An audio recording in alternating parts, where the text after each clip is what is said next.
Nah, pertanyaan saya sekarang, siapa nabimu di hidupmu? Siapa? Pada saat kita menghadapi pergumulan itu, kita harus punya sources atau kita harus punya sumber-sumber dengan S huruf kecil, meskipun sumber S huruf besarnya adalah Tuhan.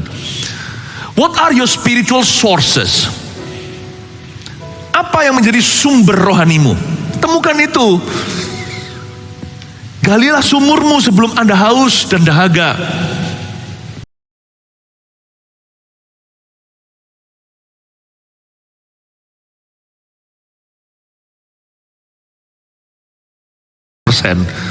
Jangan tanggung soal ketaatan. Kalau mau setia taat itu yang sungguh-sungguh. Karena Tuhan itu sebenarnya bisa menggenapi mimpi dan penglihatan tanpa kita. Tapi Tuhan itu ingin bekerja sama karena kita anak-anaknya, gambar dan rupa Allah ada pada kita. Karena itu bagian kita itu bagian kecil saja, bukan presentasi secara harafiah.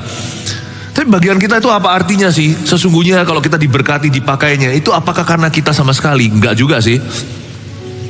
Coba kita bayangkan, kita ya 11-12 sama orang lain yang berusaha. Kok bisa kita tuh berbuah? Baik itu pelayanan, pekerjaan. Ingat loh ya, bukan karena toko Anda itu jualnya lebih murah. Nggak tentu juga. Berkat Tuhan itu nggak mengikuti harga. Berkat Tuhan itu mengikuti orang-orang yang dipilihnya. Pendukungmu itu komitmen penuh. Jangan kita tanggung, bagian kita itu cuma kecil. Bagian itu harus jadi harga diri kita. Tanpa itu kita Pinocchio. Tuhan itu ingin kerjasama. Bagian kita itu gak ada artinya, tapi berartilah, hargailah. Kalau taat sama Tuhan itu jangan tanggung. Tapi ingatlah, kalau nanti jebol, terobosan terjadi, berkat dan mujizat, itu bukan karena usahamu, itu karena pendukungmu yang gak kelihatan itu faithful. Dia setia. Nah, ini cerita sebuah kejadian sungguhan. Ezra waktu itu memimpin keloteran orang pulang ke tanah halaman, kampung halaman. Setelah 70 tahun bangsa Israel kocar kacir di kerajaan Persia dan Babilonia. Mereka sudah mulai mapan di negeri orang. Bayangin 70 tahun di negeri orang lain, Anda sudah jadi orang lokal.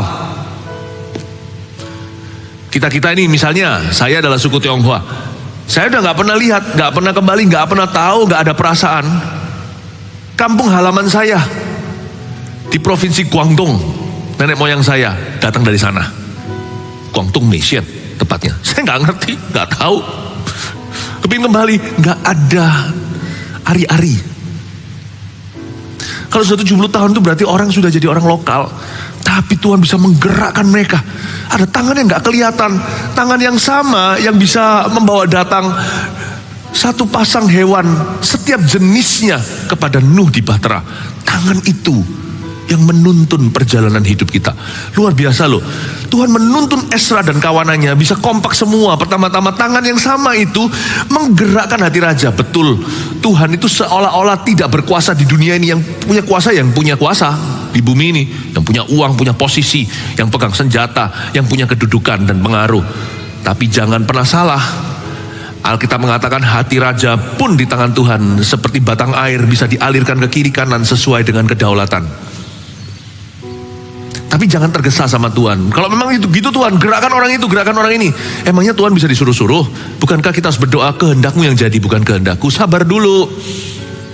Tangan yang gak kelihatan itu nyata loh. Betul-betul real loh. Lebih real daripada tanganmu sendiri. Tapi seringkali cara kerjanya, jalannya bukan jalan kita. Jadi kita harus tunggu dulu. Kita harus belajar untuk ngalah sama Tuhan. Karena Tuhan itu raja. Saya ingin Anda untuk melihat bahwa dari perkara Nehemia dan perkara Ezra ini, kejadian luar biasa terjadi.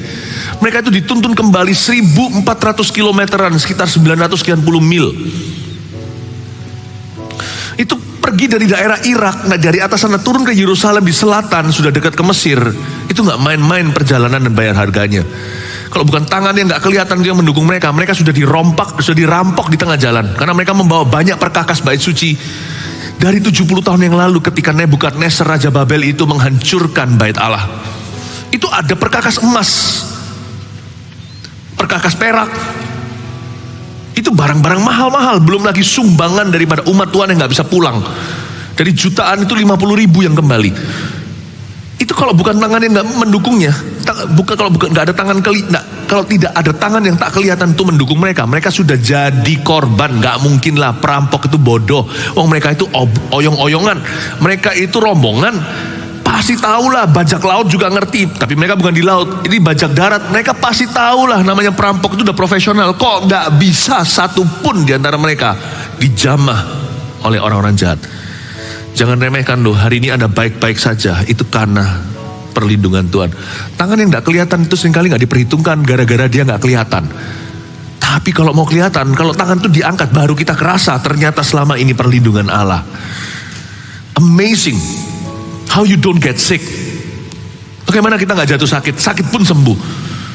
Tapi kita juga nggak bisa berkata orang yang sakit nggak sembuh lalu dia ditinggalkan Tuhan. Nggak bisa juga. Jangan hakimi. Tapi coba hitunglah berkatmu one by one.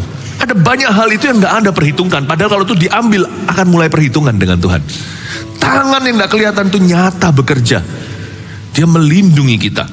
Nah, Ezra itu pulang kembali membawa satu rombongan orang untuk membangun bait suci ya. Ibadah-ibadah sebelumnya kalau Anda dengarkan historinya banyak atau sejarahnya.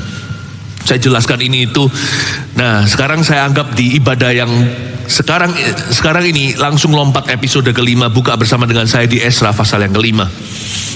Pembangunan dimulai lagi dengan izin Raja Darius karena mereka tadi di pasal 4 ditentang. Gara-gara oposisi mereka mundur. Biasanya bangunan itu sering molor kan. Kalau ini molornya nggak tanggung 15 tahun. Pernah Anda buat rumah 15 tahun nggak jadi? Mungkin ada loh. Ada berapa teman saya tahunan nggak jadi loh. Tapi yang ini keterlaluan. Kalau ini bukan karena mereka itu cerewet, rewel dengan desainnya, tapi karena mereka itu izinnya dicabut oleh raja sebelumnya. Tapi Tuhan itu ajaib. Raja berikutnya bisa berubah kebijakan. Di ibadah sebelumnya saya jelaskan. Mungkin rencana Tuhan, mimpimu untuk digenapi itu terhambat. Tapi kalau Anda tetap mendekat sama Roh Kudus, dia hanya pernah bisa terlambat, tidak pernah bisa dibatalkan. Do you know that mimpimu dan mimpiku, penglihatanmu dan penglihatanku kalau itu dari Tuhan tidak bisa dibatalkan. Tuhan tidak buka refund policy atau tidak ada kebijakan kembalikan mimpi penglihatan, itu nggak ada. Sekali itu keluar seperti salju turun dari langit ke bumi, dia melakukan bagiannya membasahi dunia, tidak bisa kembali lagi. Tahukah? Mimpi yang Tuhan berikan kepada Anda, baik itu mimpi di malam hari waktu tidur sebagai peneguhan firman, atau suatu janji yang Anda terima, itu sudah sah. Itu sudah sah. Hanya karena itu belum kejadian bukan berarti itu nggak akan terjadi sama sekali. Makanya itu kita harus tekun menanti. Pembangunan dimulai lagi dengan izin Raja Darius. Saya mau jelaskan bagaimana tangan yang tidak kelihatan itu tetap bekerja bahkan ketika mereka dihambat. Dan lihat ya, ujungnya, garis akhirnya, gimana Tuhan memutar balikan keadaan. Tuhan itu maestronya. Jangan nilai buku dari halaman depannya. Jangan nilai buah dari kulitnya. Nanti dikiranya makan buah ini berdarah-darah padahal dalamnya durian. Jangan nilai Tuhan sebelum waktunya. Kalau seolah-olah terhambat 15 tahun, tapi kalau Anda lihat bagaimana Tuhan memutar balikan, hanya bisa satu suara, haleluya. Allah kita itu nyata. Ayat 1, tetapi Nabi Hagai dan Sakaria bin Ido, kedua nabi itu, bernubuat terhadap orang-orang Yahudi yang tinggal di Yehuda dan di Yerusalem dalam nama Allah Israel yang menyertai mereka. Pada waktu itu mulailah Zerubabel bin Sealtiel dan Yesua bin Yosadak membangun rumah Allah yang ada di Yerusalem.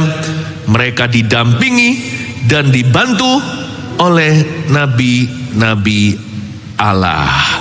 Berhenti di sana, 2 ayat saja.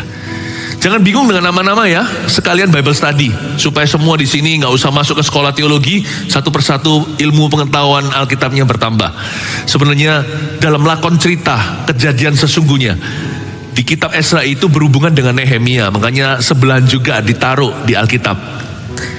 Setelah Esra datang berapa tahun kemudian, Nehemia menyusul. Esra itu seorang hamba Tuhan. Dia seorang pendeta, seorang revivalist, pembawa kebangunan rohani. Orang yang sangat aware, sangat sadar akan kerohanian. Dia nggak tertarik dengan bangunan, dia tertarik dengan kehidupan rohani umat Tuhan. Makanya dia datang, set up dulu, bukan company, tapi set up worship service atau ibadahnya. Dia ajari yang benar caranya gimana. Hidup untuk Tuhan seperti apa nantinya. Esra juga menjadi orang yang protes keras ketika mereka kawin campur. Esra ini holiness preacher, seorang pengkhotbah kekudusan. Esra ini bisa mengembalikan hati bapak kembali kepada anak, hati anak kepada bapak, maksudnya Israel dengan Allahnya. Esra ini seperti Elia tapi tanpa mujizat, karena dia adalah seorang ahli Taurat. Nehemia adalah seorang pembangun tembok. Dia ini seorang juru minuman, dia ini F&B. Tapi dia tergerak, lihat ya, Tuhan pakai segala macam profesi, lalu dia pulang, malah justru bisa menjadi seorang pembangun tembok. Tembok itu gak gampang loh, coba lihat di Eropa, tembok-tembok yang berdiri sampai hari ini, tembok besar China. Tembok itu gak bisa asal bangun nanti sip, asal bangun nanti bocor, asal bangun nanti roboh. Berarti Nehemia diurapi untuk bisa melakukan tugas yang di luar trainingnya. Hebat Nehemia ya. Tapi ada juga yang disebut Serubabel di sini kalau Anda baca. Serubabel itu siapa sih? Serubabel itu adalah seorang gubernur. Dia politician, seorang lawmaker. Mereka yang membuat hukum di negeri itu. Serubabel adalah gubernur. Tuhan memakainya untuk membuka jalan. Semua izin lancar, luar biasa. Siapa namanya? Yosua di sini atau Yesua. Yosua yang sama ini disebut di kitab Sakaria. Yesua ini adalah imam besarnya. Sebenarnya nggak overlapping, tidak saling tumpang tindih dengan Esra. Sama-sama rohaniawan tapi fungsinya beda. Yang satunya itu adalah seorang imam besar, Yosua. Tetapi yang satunya itu turnaround man, orang yang memutar balikan. Sekalipun ada seorang yang punya kedudukan sebagai pendeta, bukan berarti orang itu akan menjadi man of the hour atau dipakai Tuhan jam ini untuk memutar balikan keadaan. Jadi mereka saling melengkapi. Oke, supaya jangan bingung ya. Lalu juga ada dua nabi di sini. Ada satu yang gak disebut di era yang bersamaan. Ada Nabi Hagai. Kalau Anda tahu Hagai lah yang mengucapkan kata-kata ini, emas perak punyaku, kata Tuhan. Hagai yang berkata, apakah sudah waktunya kamu membangun rumahmu dengan kayu yang begitu mewah, sedangkan rumah Tuhan reruntuhan. Hagai ini seorang nabi yang muncul di waktu yang tepat untuk mencubit bangsa Israel yang tidak mau menunaikan tugasnya. Udah datang sekian tahun, malas-malesan, beralasan. Mereka tidak mau memperjuangkan. Kan ada kan orang mau bikin sesuatu, misalnya mau bikin musik, gak jadi-jadi, 3 tahun ditunggu juga percuma menanti. Ada orang mau bikin buku juga gak jadi-jadi. Banyak orang itu hanya bisa mencanangkan, tetapi gak bisa menyelesaikan. Bahkan bisa memulai tapi tidak bisa mengakhiri. Nah, Hagai ini untuk mencubit yang begini. Karena bangsa Israel waktu itu, padahal mereka itu sudah taat sama Tuhan dari Babilonia, sudah mapan jadi orang lokal sana, pindah ke tempat yang puing-puing, menjadi sarang lalat pikat. Yerusalem namanya, kota suci itu yang sekarang menjadi kota yang najis. Mereka datang ke situ kan untuk membangun sesuatu. Ke sana malah lupa diri setelah sekian tahun mapan. Banyak anak Tuhan juga gitu, jadi orang Kristen. Padahal dia dulu diselamatkan itu dengan begitu rupa, ketika jadi orang Kristen biasa. Kita lupa kenapa kita hari ini diselamatkan. Ya, nah sekarang sampai mana? Hagai itu mencubit gini. Tapi Sakaria nabi satunya lagi. Kalau Sakaria beda. Kalau Hagai ini fokusnya lebih ke work, temple. Bait Allah. Masa sudah waktunya? Kamu bilang sudah saatnya untuk membangun rumah dengan kayu aras. Rumah Tuhan reruntuhan. Work, temple. Bait suci. Kerja. Sakaria itu mengimbangi. Ini suara nabi yang berbeda. Sakaria kalau Anda baca di kitab Sakaria, kalau Hagai pendek saja, Sakaria lebih panjang. Isinya nubuatan tentang Mesias. Berapa ratus tahun kemudian Yesus Kristus akan lahir dan akan berjalan di bait suci yang dibangun oleh mereka. Dan di Yerusalem yang ditembok rata, Yesus akan ada di sana. Di luar tembok Yerusalem itu, Yesus disalibkan di Kalvari. Saya tunjukkan koneksinya. Nah, ini yang namanya Sakaria lebih cerita soal Mesias. Dan cerita tentang akhir zaman, gak sampai berhenti sampai Yesus Kristus, sampai penutupan kiamat. Dia jelaskan nanti gimana Tuhan datang kembali dan sebagainya. Ini saling mengimbangi. Kalau nubuatan yang kita terima hanyalah tempel. gereja, atau hanyalah bicara tentang work, kerja. Nanti lama-lama kita kira bahwa kita dimanfaatkan oleh Tuhan. Kita kira, loh kok aku diperas ya, seperti sapi peras yang terus untuk misi. Tetapi Sakaria menjelaskan kingdom, kerajaan. Sakaria itu menjelaskan Mesias. Tahu nggak guys, seolah-olah begini nubuatannya. Ini kelihatannya kayak kalian bangun bait suci, tapi nanti Anak Allah, the Son of God, akan berjalan di paving yang kamu buat. Nanti Yerusalem ini akan menjadi tempat penebusan manusia dan menjadi kota suci dan menjadi tempat bersejarah di mana seorang Allah, anak Allah akan yang turun ke dunia akan menyerahkan nyawanya dan memutar balikkan semua kutuk dari situ. Jadi mereka dapat broader vision, mendapatkan visi yang lebih luas. Tuhan kalau bicara sama kita juga gitu. Kadang-kadang Tuhan bicara jangka pendek, jarak dekat, work. Ada kalanya tiba-tiba Anda diberi mimpi sesuatu yang kejadiannya nanti berapa tahun lagi.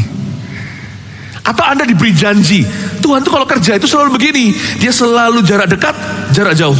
Dekat, jauh. Dekat, jauh. Kayak dulu waktu kecil kita untuk mau tahu giliran siapa ini yang panjang jadi. Gak tahu ya. Apa saya aja dulu ya main sama anak-anak kampung gitu ya. Jadi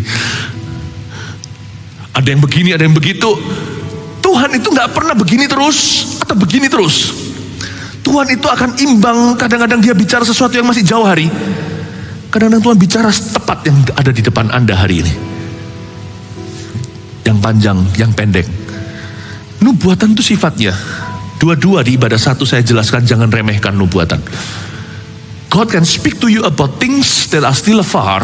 Tuhan bicara kepada Anda tentang perkara yang masih jauh di depan, yang bahkan bisa jadi sejauh sampai keturunan Anda loh. Atau Tuhan bisa bicara kepada Anda yang hari ini. Jadi jangan sampai kita bingung. Kacamata ini gak boleh salah. Ini kacamata saya ini progresif, paham maksud saya? Atas itu minus, bawah itu plus. Jadi kalau saya mau lihat Anda, saya lihat ke atas. Saya mau lihat Alkitab saya yang tulisannya kecil ini, saya waktunya ganti Alkitab yang tulisan besar. Tapi sayang ini, Alkitab khotbah saya udah ikut saya puluhan tahun. Saya harus lihatnya ke bawah. Jangan salah ya, waktu Tuhan bicara sesuatu yang dekat, Anda mimpi untuk yang jauh.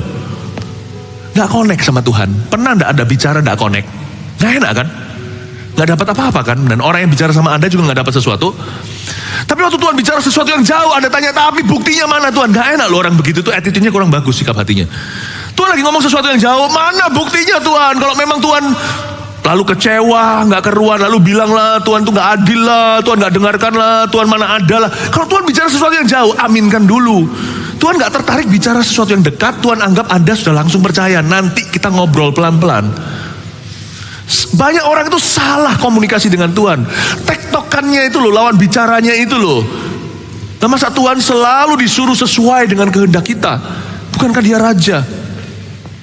Kalau Anda mau mengalami tangan sang pendukung yang tidak kelihatan, belajarlah untuk dialog dengan dia yang tidak kelihatan juga. Tangkap isi hati. Makanya pengajaran seperti ini tuh koreksi spirit yang salah. Mungkin saya tidak bisa ajarkan gimana caranya dialog atau saya tuliskan. Percuma kita hafalan, itu jadi roh agamawi saja.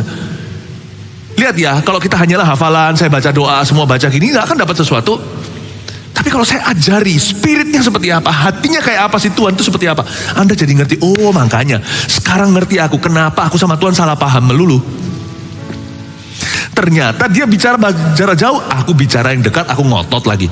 Nanti Tuhan bicara yang dekat, saya bilang Tuhan, kok gak pernah aku dinubuatkan orang lain dapat janji-janji mana aku? Ya ampun. Jangan begitu sama Tuhan, jangan menista rohnya. Ya. Nah, Tuhan itu kasih 2 nabi. Coba Anda baca sekali lagi. Tetapi Nabi Hagai dan Sakaria bin Ido, kedua nabi itu bernubuat terhadap orang-orang Yahudi dan yang tinggal di Yehuda. Tuhan tuh baik loh. These 2 prophets atau 2 nabi ini, mereka itu muncul di waktu yang sangat diperlukan. Tahu nggak kapan? Mereka muncul ketika Israel lagi stres setengah mati. Karena mereka jadi tanggungan. Mau bangun kota nggak bisa, udah belasan tahun di sana. Tapi kota itu masih tetap menjadi puing-puing atau menjadi pecah belah. Kota itu menjadi porak-poranda seperti dahulu kala. Nggak beda-beda banget 11-12, beda tipis dengan zaman perang. Karena kota itu nggak dibangun, nggak ada visionarisnya. Puji Tuhan untuk kota kita, misalnya di kota mana, Surabaya juga, kan ada developer yang membangunnya. Jadi bagus.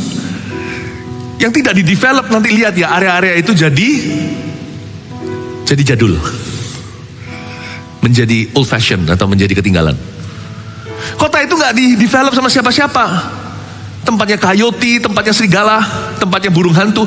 Jadi mereka membangun nggak bisa karena sudah dilarang sama Esra. Bangun itu harus bangun terlebih dahulu mesbah, bait suci. Jadi nggak bisa. Mau maju susah, nggak susah. Jadi mereka tuh gentayangan, sudah terlanjur pulang. Nggak bisa zaman dulu seperti zaman ini tinggal terbang. Zaman dulu tuh jalan kaki 4 bulan. Dan mereka sudah cabut semua dari situ, udah bye-bye sama semuanya, kan gengsi, malu. Itu kembali lagi. Mereka itu lagi stres ini. Maju nggak bisa, mundur sudah terlambat. Tiba-tiba Tuhan munculkan 2 nabi. Sekalipun nubuatan nabi itu belum terjadi, mereka masih menceritakan perkara-perkara in the future yang masih di masa depan. Hagai nggak dapat janji gimana, Hagai hanyalah perintah kerja. Sakaria janji untuk zaman jauh. Meskipun demikian, sekalipun mungkin Anda belum mengalami pertolongan dalam pergumulan Anda, faktanya, kebenaran bahwa ada orang yang peduli dengan situasimu itu dari Tuhan loh.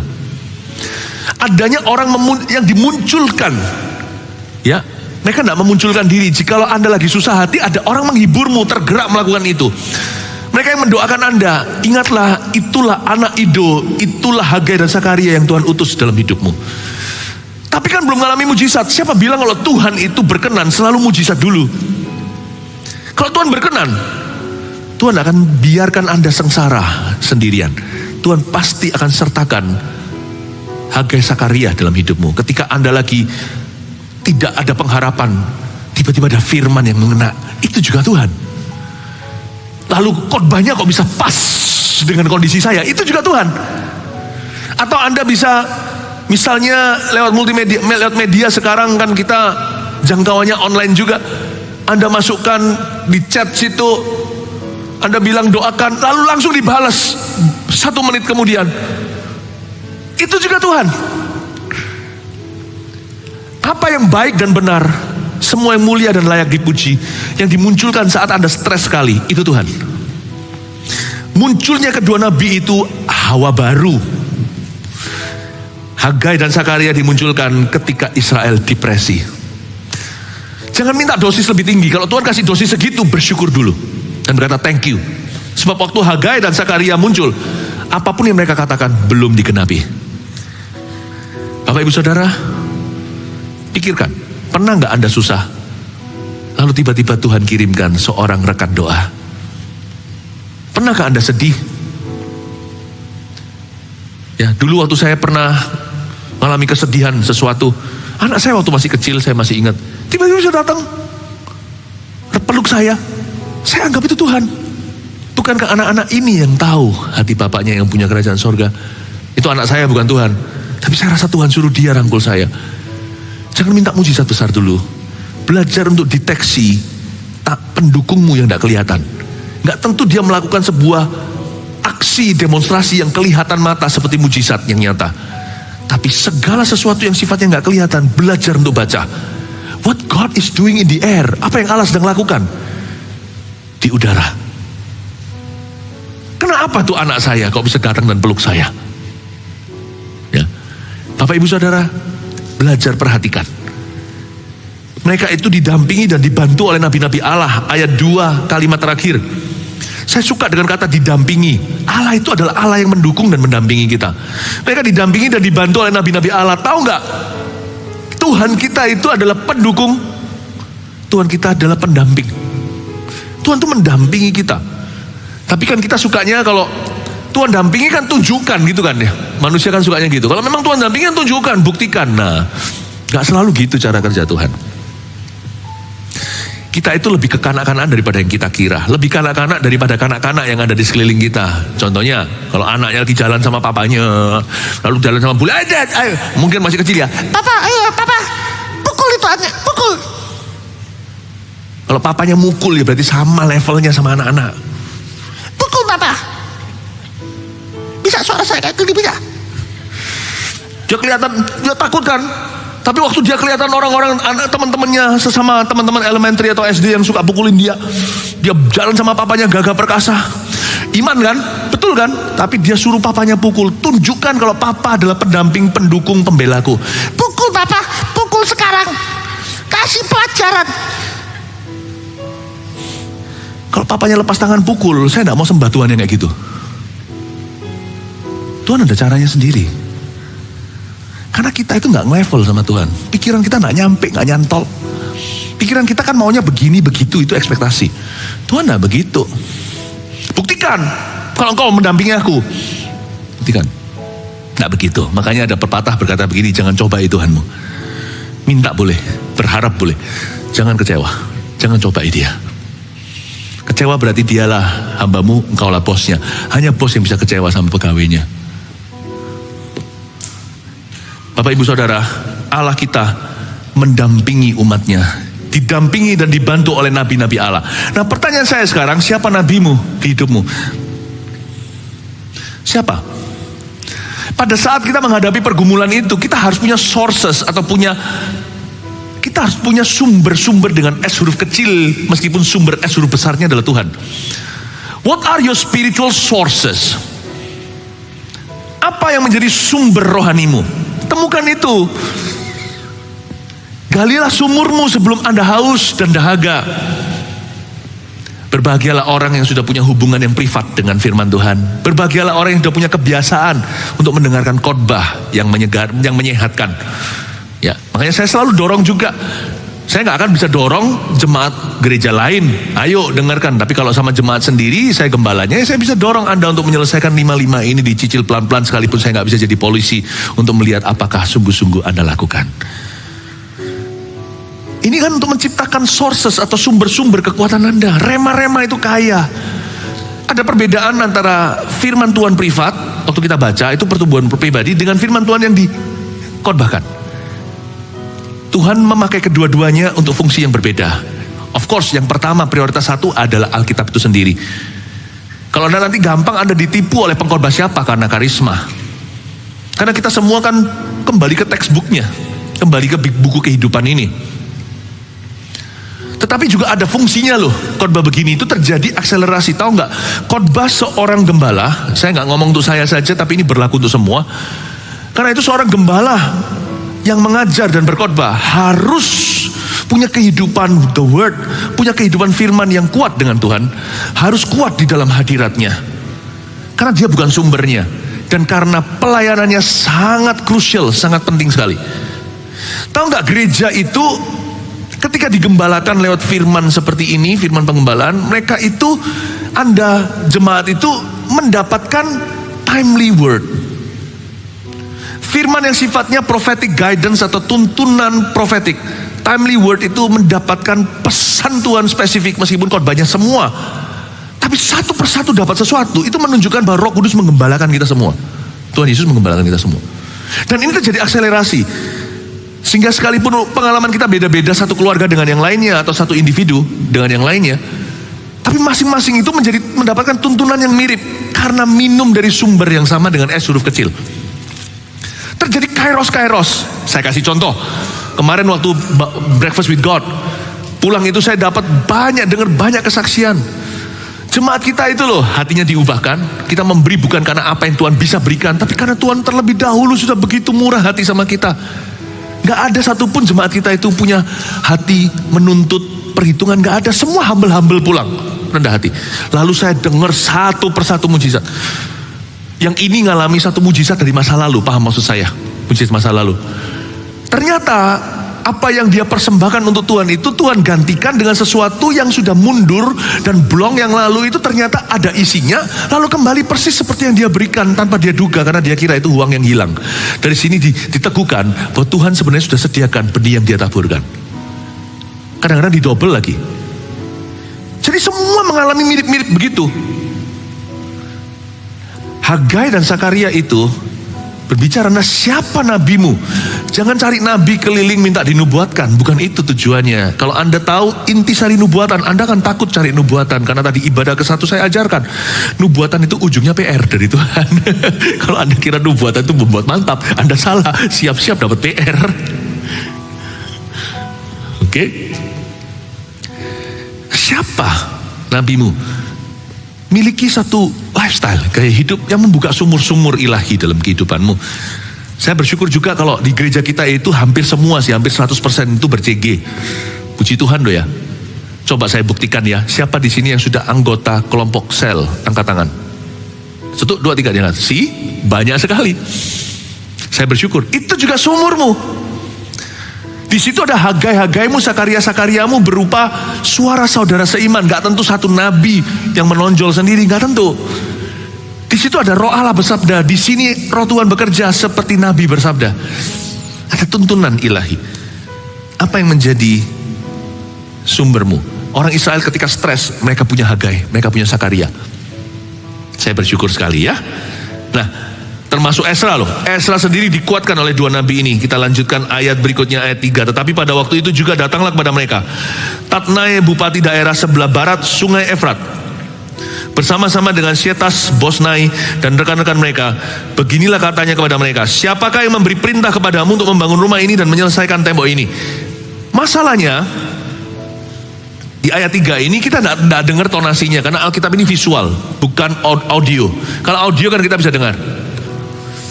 Jadi kita harus bayangkan, sebenarnya ini orang cari gara-gara, seperti yang terjadi di dunia biasanya kalau anti gereja, lalu dicari-cari masalah. Siapa yang memberi perintah kepadamu untuk bangun rumah ini? Mereka mempertanyakan izinnya. Kamu permisi sama siapa? Baru keluar si orang ini yang namanya bupati daerah Tatnai, yang dari sebelah barat sungai Efrat.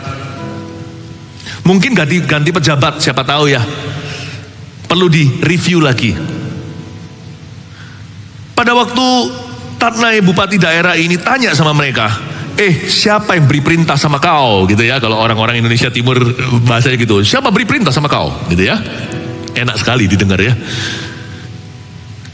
Tapi ketika itu diucapkan oleh orang yang hendak menghentikan misi kita, seolah-olah menghalangi mimpi kita, kita biasanya take it very personal. Saya ajari coba. Mimpi dari Tuhan dan penglihatan itu jangan berubah jadi ambisi dosa. Jangan berubah menjadi ambisi yang menuntunmu ke dosa. Jangan karena mentang-mentang Tuhan bicara, lalu kita itu orangnya tidak kenaan. Sebenarnya kalau Anda baca ini, tonasinya, ini nggak cari gara-gara. Orang ini legal saja. Orang ini hanyalah out of a sense of duty. Dia perasaan tanggung jawab, karena dia itu bupati. Jadi dia tanya itu bukan cari gara-gara, tapi dia tanya itu untuk melihat keabsahannya. Sebab nanti, coba lihat ayat 4 dulu. Lalu katanya pula kepada mereka, siapakah nama orang-orang yang mendirikan bangunan ini? Ditanyain namanya segala. Tapi mata Allah mengamati para tua-tua orang Yahudi, sehingga mereka tidak dipaksa berhenti oleh orang-orang itu, sampai ada berita diterima oleh Darius dan kemudian dikirim kembali surat jawaban mengenai hal itu. Jadi dari sini kita tahu bahwa bupati seberang sungai Efrat itu, atau yang namanya Tatnai, tidak bermaksud jahat. Sekalipun dia bukanlah orang percaya, dia bukanlah di pihak orang Israel. Untungnya orang Israel gak langsung pakai marah-marah, tersinggung, ngajak perang. Gak perlu. Lebih baik kita itu lamban untuk emosi, cepat untuk mendengar, karena banyak perkara tidak seperti yang kita rasakan. Makanya Tuhan kasih kita 2 telinga, 1 mulut, supaya kita tunggu dulu, kita timbang yang kanan, emosi kiri beritahu, bukan itu yang aku dengar, untuk mengimbangi. Kalau kita baca ini beda sekali dengan pasal 4. Di pasal 4 itu jelas-jelas cari gara-gara. Di pasal 4 ada salinan kan, diserahkan pada raja sebelumnya, dari macam-macam itu, dari kami semua, oleh Rehum bupati zaman itu. Rehum bupatinya, ini Tatnai. Kalau pasal 4, Rehum bupati, Simsai panitera, serta rekan-rekan mereka yang lain, para hakim dan punggawa dan pegawai-pegawai orang Persia, orang-orang dari Erek, dari Ebel, Babel, serta orang-orang dari Susan, yaitu orang-orang Elam, dan bangsa-bangsa lain. Ini selain grup. Kalau yang itu memang cari masalah sih. Itu susah ngadepin orang begitu. Nafsunya memang untuk membunuh. Mau gimana pun juga nggak, mau gimana pun kita juga nggak akan benar di matanya. Memang orang cari gara-gara, akhirnya mereka seolah berhasil, tapi sebenarnya mereka hanya bisa delay the project. Mereka tidak bisa cancel the project, karena kalau Tuhan sudah taruh capnya, mungkin kita bisa terlambat namun tidak akan pernah telat. Tapi kalau ini Tatnai lain cerita. Karena itu jangan cepat marah, jangan cepat tersinggung. Loh, aku disuruh Tuhan loh. Jangan gitu. Gak semua orang itu punya pemahaman yang sama selevel rohani. Hendaklah kita yang lebih kuat itu belajar untuk mengerti dan menggiring yang lemah. Jangan ikut-ikutan emosi. Suami istri, istrinya doa, atau suaminya bisa doa terus, marah. Aku doa kok, kalau aku udah doa, nggak usah. Ya, apa yang bisa tak bantu? Kan lebih baik gitu. Itu nggak pernah terjadi di antara kami sih, karena kami saling mendukung untuk berdoa. Cuman saya dengar juga pasti pernah terjadi di antara orang-orang, di antara jemaat. Nggak usah mentang-mentang kalau itu perkara dari Tuhan, lalu kita tersinggungan. Untungnya bangsa Israel tidak langsung emosi, karena kalau emosi bisa berabe. Maksud hati bupati ini hanya tanya, loh padahal jangan lupa loh, Esra itu membawa surat raja loh. Anda kalau baca, Esra itu bawa surat raja. Tidak segala sesuatu itu bisa gini loh. Ini loh, legal. Tuhan ajari kita untuk sabar. Karena masalah sesungguhnya seringkali bukan legal atau tidak, tapi hubungan yang korsleting. Karena itu dalam sebuah hubungan relationship, jangan coba untuk menang-menangan. Sebab kita tidak ingin untuk mengalahkan orang lain kok. Ngapain sih saya itu surrounded by losers, atau saya itu dikelilingi oleh orang-orang yang kalah melulu. Jadi kalau dalam pernikahan kita itu mau saling menang, mau menang sendiri. Lama-lama kan dengan kata lain, Anda menciptakan seorang pecundang. Kalau istri Anda kalah terus kan berarti Anda kawin sama, Anda menikah dengan seorang pecundang. Kalau suami Anda selalu suruh ngalah, kalah melulu, bukan saling ngalah. Bukankah Anda menikah dengan seorang pria yang pengecut? Jangan kita tuh mau menang sendiri di dalam hubungan. Dan apalagi kalau ada stoknya Tuhan, waduh biasanya orang gak kenaan. Untungnya mereka tidak begitu. Waktu mereka ditanya, mereka jawab dengan profesional. Ingat, jawab itu selalu harus profesional sama orang. Mata Allah mengamati mereka. Kan ditanyakan, siapa memberimu perintah? Dan mereka tidak menjawab dengan kasar. Biasakan itu Bapak Ibu Saudara, jawab harus profesional. Ayat yang sampai mana nih? Sampai berita terima. Oke, ayat yang ke-6. Inilah salinan surat yang dikirim Tatnai, bupati daerah sebelah barat sungai Efrat, bersama-sama dengan Setar Bosnai dan rekan-rekannya para punggawa daerah sebelah barat sungai Efrat kepada Raja Darius. Mereka mengirim laporan tertulis kepadanya yang bunyinya sebagai berikut. Nah, yang nulis kitab Esra ini kan Esra. Kok Esra bisa tahu ya surat mereka? Apakah Esra mencuri suratnya atau ngintip? Enggak, zaman dulu sudah ada sisi. Tulis itu di sisi. Jadi ini ditulis kepada Raja Darius, tapi Esra dapat kopi. Bagus ya. Jadi saya lihat rapi sih orang ini kerjanya. Bupati ini beda dengan bupati sebelumnya yang cari gara-gara. Bupati ini bagus. Untungnya mereka tidak merusak hubungan dengan mentang-mentang. Wah, aku kan sudah kenal sama jenderalnya. Jangan gitu sama orang. Hari-hari ini harus hati-hati. Hari-hari ini harus mawas diri. Peduli amat kita kenalannya siapa. Ingatlah Bapak Ibu Saudara, hidupmu tidak bergantung mereka. Ada apa-apa itu Tuhan saja yang bisa menanggungmu. Hanya satu pendukungmu. Karena itu jangan pernah kita itu kalau kenal siapa atau apa itu kita jadi orang yang mentang-mentang, itu never do that. Ya, kalau kita sudah kenal kepala, jangan lupa loh, sabetan naga itu yang kuat itu ekornya. Kepala keluar api ya, tapi ekornya jangan Anda remehkan. Buaya takuti adalah moncongnya. Pernah sekali disabet sama belakangnya. Ada orang yang suka buat TV itu loh, siapa namanya, Steve siapa itu yang di Australia. Kasihan kan, matinya kena ikan pari, kena ekornya. Jangan pernah remehkan ekor. Sama orang itu, setiap saat itu orang kan. Anak muda iya. Karena semua orang itu berharga di mata Allah. Baik itu usia, posisi, ekonomi, jabatan. Jangan pernah kita itu, apalagi di masyarakat society zaman seperti ini, kita itu merasa gimana kalau kita kenal siapa. Never do that. Belajar dari hamba-hamba Tuhan ini. Mereka humble menghadapi, tapi profesional. Tentunya mereka nyatakan sebenarnya kami itu punya surat raja dan sebagainya, tetapi mereka itu bergantung pada doa. Coba lihat ya, sekarang suratnya kepada raja. Ke hadapan Raja Darius, salam sejahtera.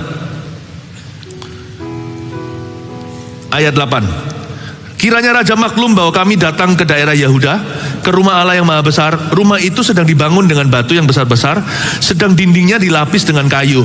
Dan pekerjaan itu dikerjakan dengan seksama dan berjalan lancar di tangan mereka. Oke sih, kalau Anda lihat tidak ada biasnya, tidak ada biasnya.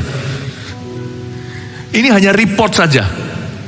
Saya suka sekali membaca gini, kalau dibandingkan antara pasal 5 dengan pasal 4, surat yang menghentikan pekerjaan mereka. Kalau ini kan tidak menghentikan, pekerjaannya jalan.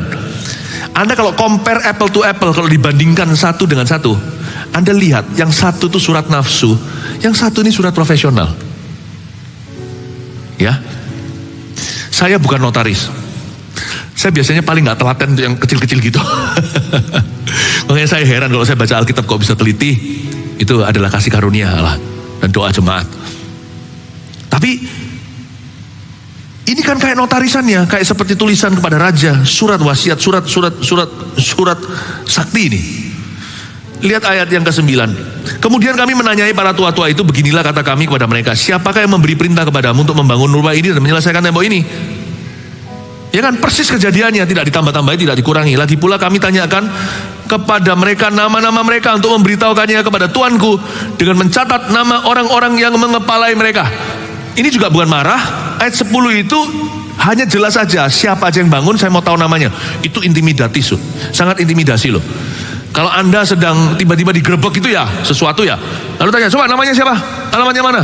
Oh itu kan orang bisa berani berapi-api sampai ditanyain namanya, domisilinya, sana siapa.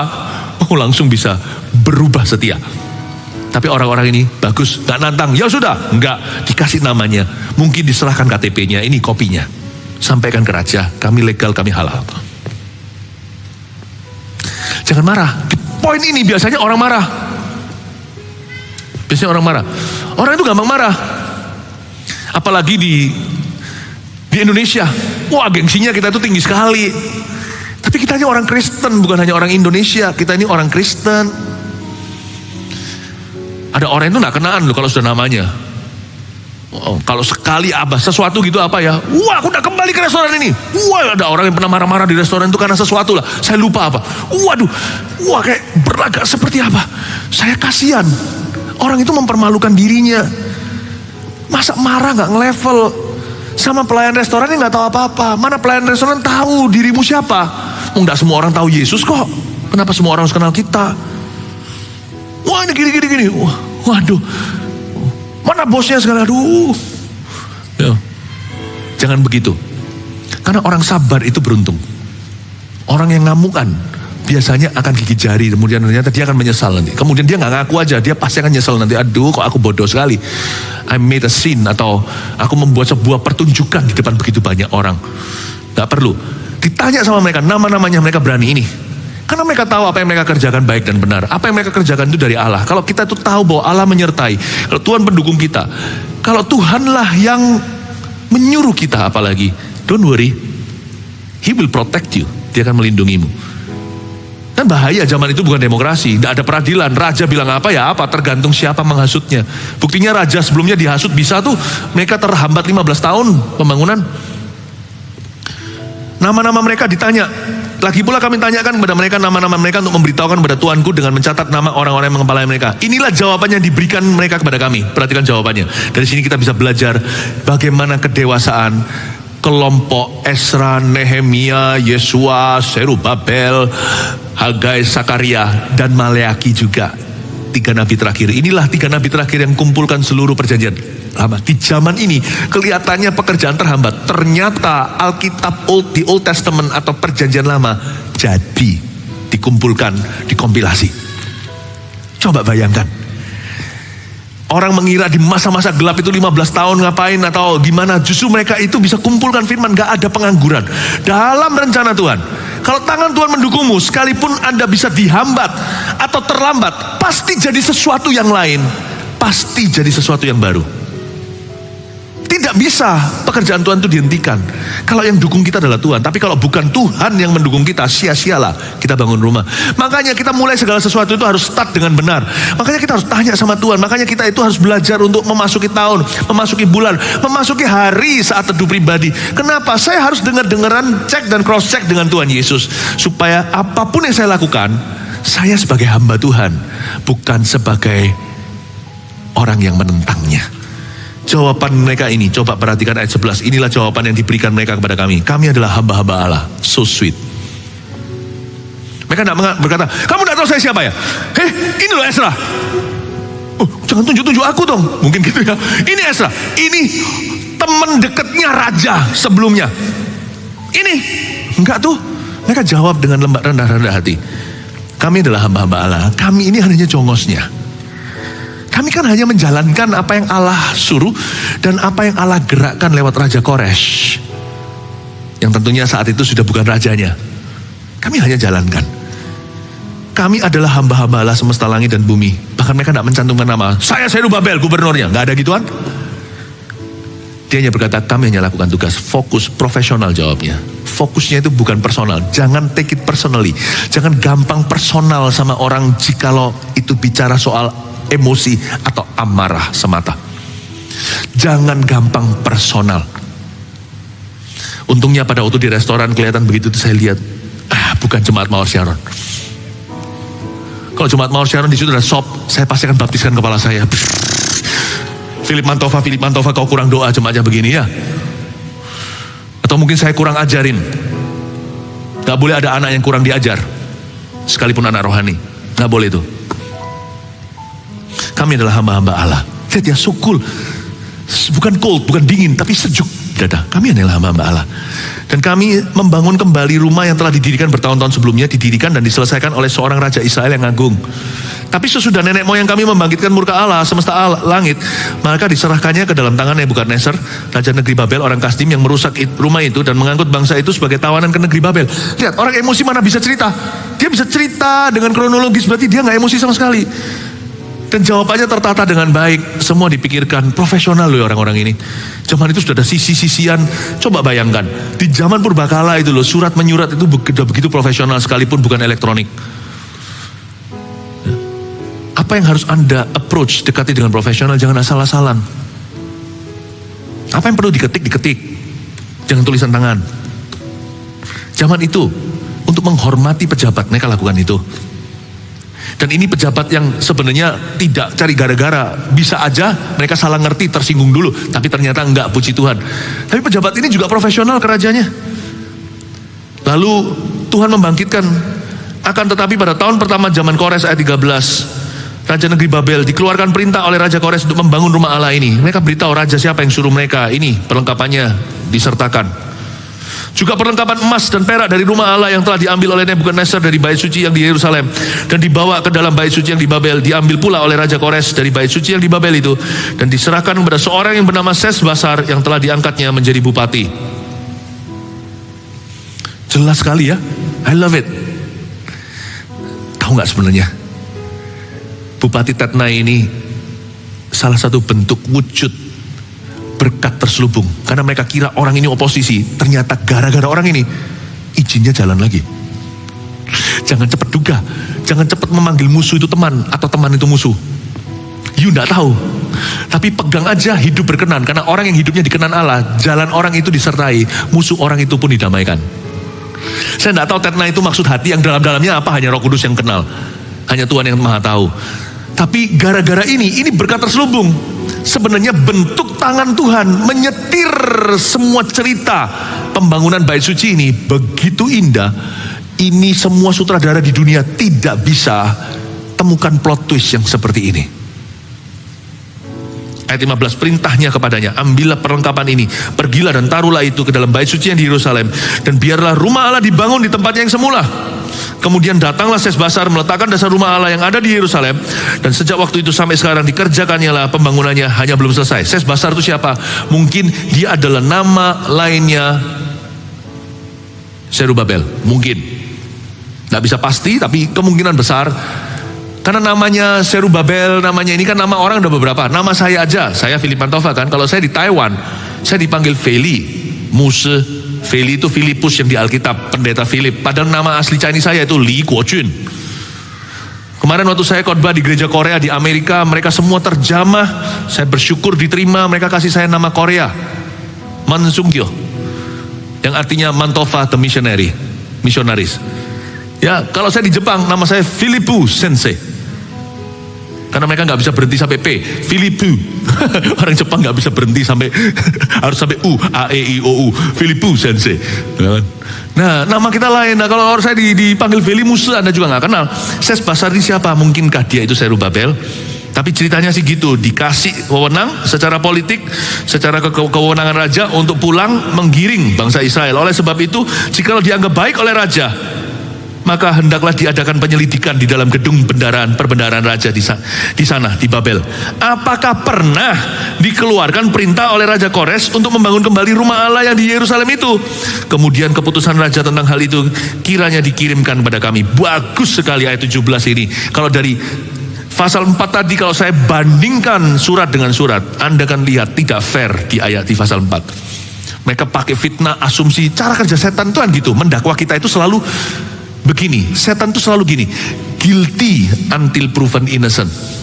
Pokoknya salah dulu. Kalau orang cari gara-gara, setan tuh begitu sifat buruknya. Pokoknya kita salah dulu, disalahi sampai kita bisa membuktikan bahwa kita bersih. Kalau ini lain, dia innocent until proven guilty. Tolong raja dicek, dia minta secara pribadi, dia nggak bumbui. Padahal raja kan seharusnya sibuk. Ini perkara kecil bagi dia. Baginda apa artinya? Yerusalem itu nggak ada artinya. Itu sudah menjadi tempat yang tidak diperebutkan. Tempat itu tidak ada yang melirik sama sekali. Itu properti yang sudah rusak. Itu tanah yang sepi, nggak ada di situ bisnis, nggak ada keramaian, nggak ada rencana kota. Tapi dia bisa minta, bukan dibumbui. Kalau dibumbui kan raja langsung bisa larang mereka, bisa lanjutkan hambatan. Tapi Tuhan ternyata memakai tetnai. Tuhan juga bisa memakai orang yang Anda kira musuh, ternyata nanti menguntungkanmu. Kalau Anda hidupnya berkenan kepada Allah. Tuhan bisa pakai seseorang yang Anda takuti, ternyata nanti jadi berkat buatmu. Yang menganiayamu nanti akan jadi pembelamu. Oh ajaib. Gini loh, chapter kita belum selesai babnya. Bab kita masih berlanjut. Karena itu tenanglah. Yang penting jangan tinggalkan Tuhan. Udah itu nomor 1 dan nomor terakhir. Alfa Omeganya jangan tinggalkan Tuhan. Rugi meninggalkan Tuhan. Hidup sama Tuhan itu gak selalu enak, gak selalu mulus di dunia. Tetapi hidup sama Tuhan itu ada jaminan karena Allah menyertai kita. Oleh sebab itu ayat 17, jikalau dianggap baik oleh raja, maka hendaklah diadakan penyelidikan. Disuruh adakan investigasi. Apakah pernah dikeluarkan perintah oleh Raja Kores untuk membangun kembali rumah Allah yang di Yerusalem itu? Ternyata ini semua tangan Tuhan. Tulisannya dia itu dipakai Tuhan untuk menggerakkan hati raja untuk mencari di library-nya. Nanti ditemukan. Tahu nggak apa terjadi? Saya kasih bocoran. Bukan hanya izin diberikan, bukan hanya izin diberi. Mau tahu apa yang terjadi? Kalau izin diberikan kan biasa, lu biayain sendiri. Ini enggak. Malah gara-gara surat ini, Tetnai juga dapat tugas baru. Apa itu? 2 minggu lagi. Haleluya, kasih tepuk tangan untuk Tuhan. Mari kita semua bangkit berdiri. Puji Tuhan. Oh luar biasa, Tuhan kita itu maha ajaib di dalam merancangkan apa yang terbaik untuk putra putrinya. Dan kalau tangan Tuhan mendukung, udahlah musuh mundurlah. Tak lama lagi kau akan berlari ke 7 arah. Kalau tangan Allah yang memelihara, waduh. Kenapa Anda khawatir, hai saudara? Ada tangan yang mendukungmu. Pendukungmu itu tidak kelihatan. Dia yang setir raja-raja, gubernur, bupati, semua di tangan yang maha kuasa. Dan kalau maha kuasa itu Bapak kita, kita bersujud di kakinya. Jangan uji, jangan cobai dia. Tapi kalau kita percaya, masa sih dia akan mengecewakan kita? terlambat 15 tahun. Tapi justru jadi macam-macam yang indah. Jalan juga proyeknya, Yesus jalan di situ. Di bait yang mereka bangun, di Yerusalem yang ada temboknya. Yesus ada di sana. Ternyata ujungnya jadi. Tapi tidak ada masa yang terbuang sia-sia kalau kita itu dituntun oleh Tuhan. Pendukungmu tidak kelihatan. Kemanakah aku dapat pergi menjauhi Tuhan itu ada di mana-mana. Dan ketika aku melayangkan mataku ke gunung-gunung, dari manakah pertolonganku datang? Pertolongan kita nggak datang dari yang kelihatan, tapi the invisible yang tidak kelihatan. Saya harap hari ini lewat khotbah saya bisa menceritakan Dia yang tidak kelihatan dengan cara yang cukup nampak jelas di hatimu. Saya harap di sini tidak akan ada orang Kristen lagi yang mudah putus asa, mudah kecewa. Tapi kejarlah mimpi penglihatan yang Tuhan sudah berikan itu. Kejarlah perkenanan. Tuhan yang mendukungmu akan memastikan setiap janjinya dikenapi. Mari kita mengangkat tangan kita, terimalah berkat dari Allah Bapa, kasih karunia dari Tuhan Yesus, pengurapan dari Allah Roh Kudus menyertai jemaat yang terkasih. Dan biarkan tangan yang tidak kelihatan, pendukungmu yang invisible itu menyertaimu, Immanuel, Allah beserta. Dalam nama Yesus, amin. Love you, God bless you.